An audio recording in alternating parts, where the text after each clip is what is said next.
Chapter 981 Keputusan Hazel. Setelah mendengar jawaban Mah dan menggabungkan apa yang dia ketahui, Klein menduga bahwa tikus di Manor kemungkinan adalah demigod marauder yang telah berada di sisi Hazel. Mengenai mengapa ia menjadi liar dan menggigit Hazel, dia tidak yakin. Dia mengangguk sedikit dan mengetuk dadanya 4 kali searah jarum jam.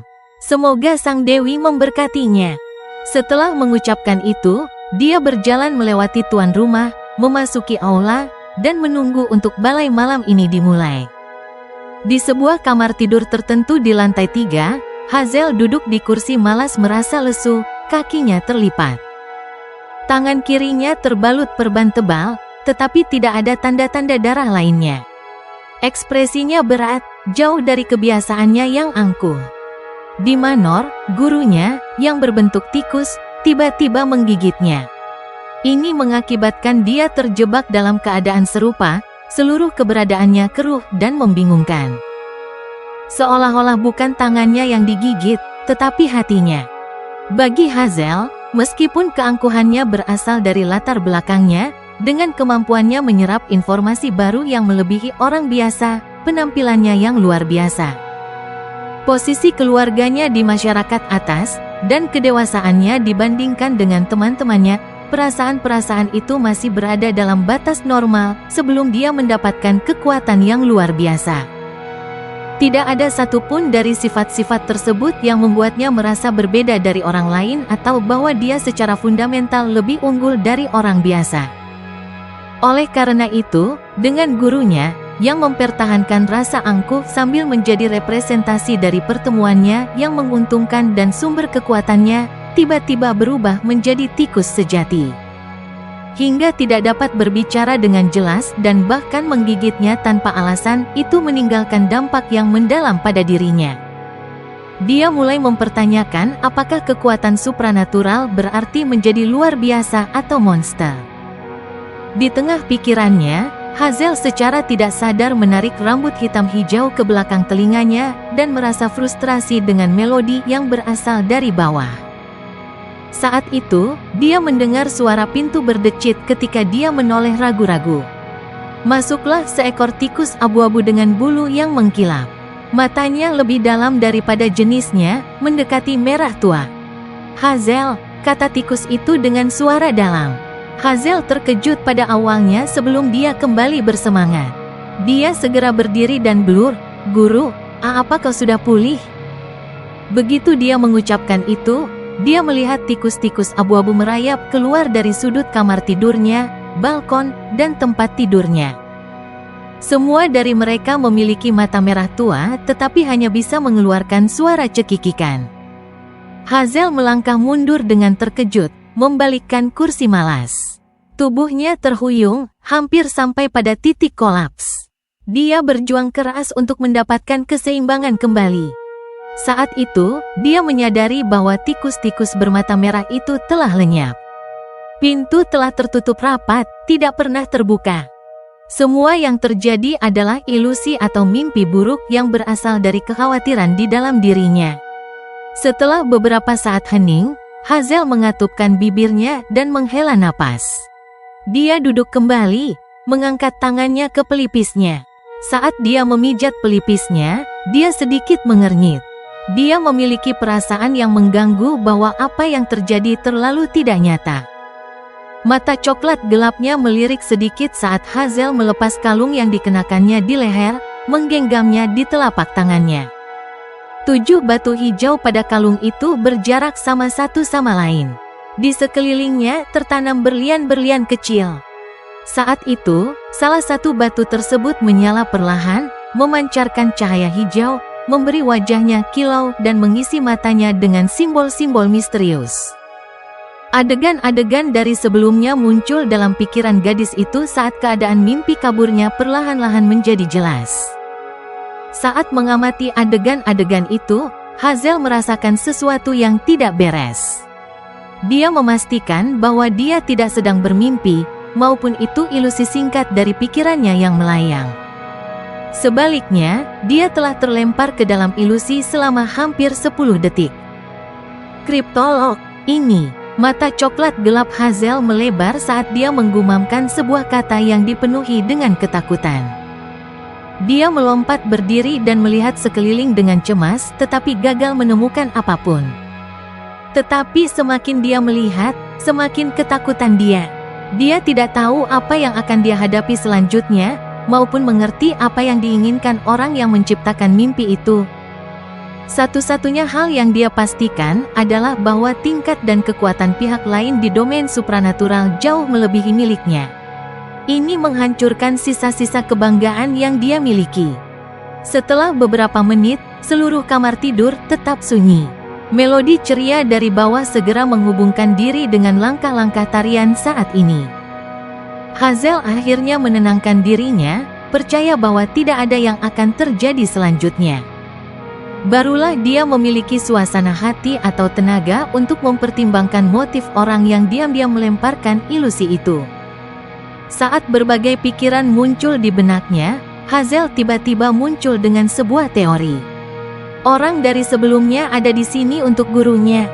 Melalui ilusi itu, orang tersebut telah mengonfirmasi situasi gurunya saat ini. Apakah itu teman guru atau musuh? Dia pasti pergi mencari guru. Apa yang harus aku lakukan? Dia kemungkinan tidak tahu di mana guru bersembunyi. Tidak, semua tetanggaku tahu bahwa aku digigit tikus liar. Hazel terjebak dalam kepanikan saat dia menggenggam kalungnya dengan semakin kuat. Dia tidak bisa memastikan motif pihak lain, juga tidak mengerti apa yang bisa dia lakukan. Dia ingin pergi ke Manor dan memberitahu gurunya, tetapi dia takut akan menghadapi bahaya dan akhirnya menjadi korban. Lebih lagi, gurunya tampaknya telah kehilangan kemampuan untuk berkomunikasi. Peringatannya mungkin tidak akan disampaikan. Tanpa disadari, Hazel berdiri dan berjalan mondar-mandir di kamar tidurnya. Akhirnya, dia mengambil keputusan. Mengatupkan bibirnya dengan erat, dia berjalan menuju pintu dan berkata kepada pelayan wanita di luar, "Aku sedikit lelah. Aku berencana untuk tidur sekarang. Jangan biarkan siapapun menggangguku." "Ya, Nona," jawab pelayan itu segera. Setelah menutup pintu, Hazel mulai mengganti pakaian dengan yang memungkinkan gerakan lebih leluasa. Ekspresinya sangat berat saat giginya menggigit bibirnya. Dia akhirnya memutuskan untuk memperingatkan gurunya di Manor. Dia tidak ingin menjadi orang yang tampak angkuh, tetapi, pada kenyataannya, seorang pengecut yang akan meninggalkan semua prinsip saat menghadapi bahaya. Dia merasa jijik pada dirinya sendiri. Sementara para pengawal fokus pada para tamu balai, Hazel mengambil kesempatan untuk memasuki taman menggunakan pipa air dari balkon. Saat meninggalkan 39 Boklund Street, Klein memegang secangkir anggur manis dan dingin, mendiskusikan bisnis di benua selatan dengan beberapa pria. Dia sedikit menoleh, melirik taman. Dia sudah memperhatikan tindakan Hazel berkat intuisinya. Meskipun dia bukan gadis yang menyenangkan, dia memiliki hati yang cukup baik. Klein mengangguk tidak terlihat dan memujinya dalam hati. Dia tidak khawatir tentang tindakan Hazel. Karena untuk pergi dari Boklund Street di Northborough ke Manor Mah di pinggiran barat laut Boklund akan memakan waktu 3 hingga 5 jam dengan kereta. Dan sebelum dia tiba, dia sudah akan menggunakan alasan untuk meninggalkan balai, langsung berteleportasi untuk mengonfirmasi situasi. Meskipun Manor Mah berada di pinggiran barat laut, itu berada di sisi lain Sungai Tusok. Oleh karena itu, untuk pergi ke sana, seseorang harus mengambil jalan memutar ke area dengan jembatan. Itu baik di siang hari, karena seseorang bisa menggunakan metro uap untuk menuju sisi selatan jembatan di bawah sungai. Di malam hari, hanya ada 3 jembatan yang perlu dipertimbangkan. Tidak bisa dihindari untuk menghabiskan 5 jam perjalanan.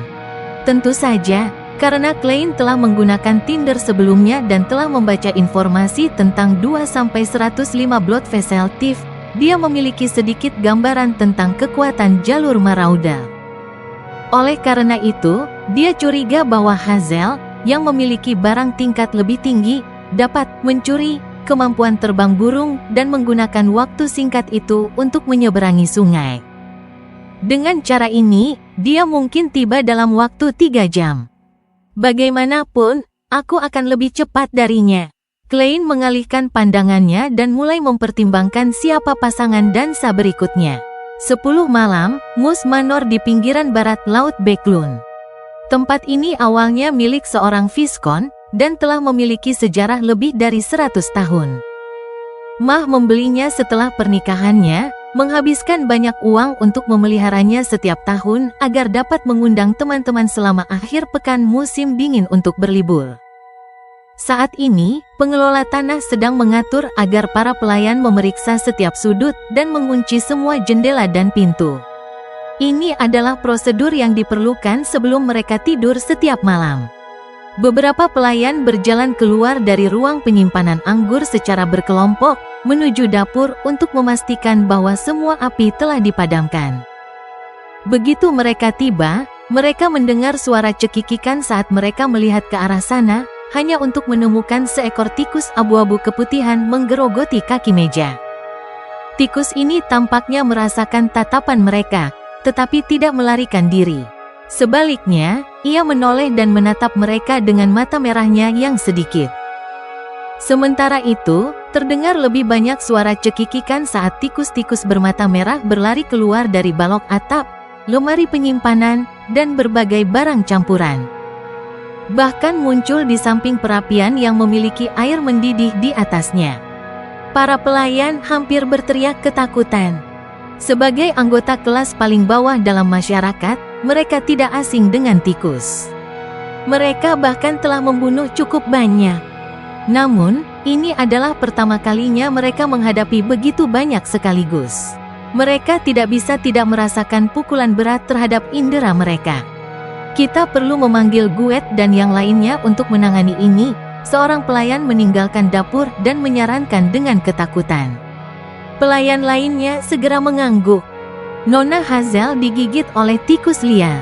Ini tidak terlihat normal sama sekali.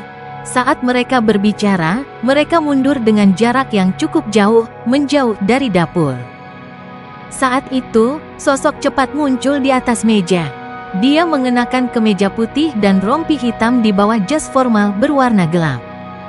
Di kepalanya terdapat topi setengah, dan dia mengenakan sepasang sepatu kulit yang cerah. Sosok ini perlahan mengangkat kepalanya sambil menahan topinya. Dia mengamati sekeliling, memperlihatkan rambut hitam dan mata coklatnya. Wajahnya ramping dengan fitur yang tajam. Dia tidak lain adalah German Sparrow. Setelah meninggalkan balai lebih awal, Klein kembali ke kediaman Dwayne Dantes dan memasuki kamar tidurnya. Kemudian, dia berteleportasi dengan Winner Enuni. Tentu saja, yang terakhir telah ditinggalkan di luar manor untuk memungkinkan adanya perpindahan posisi yang instan.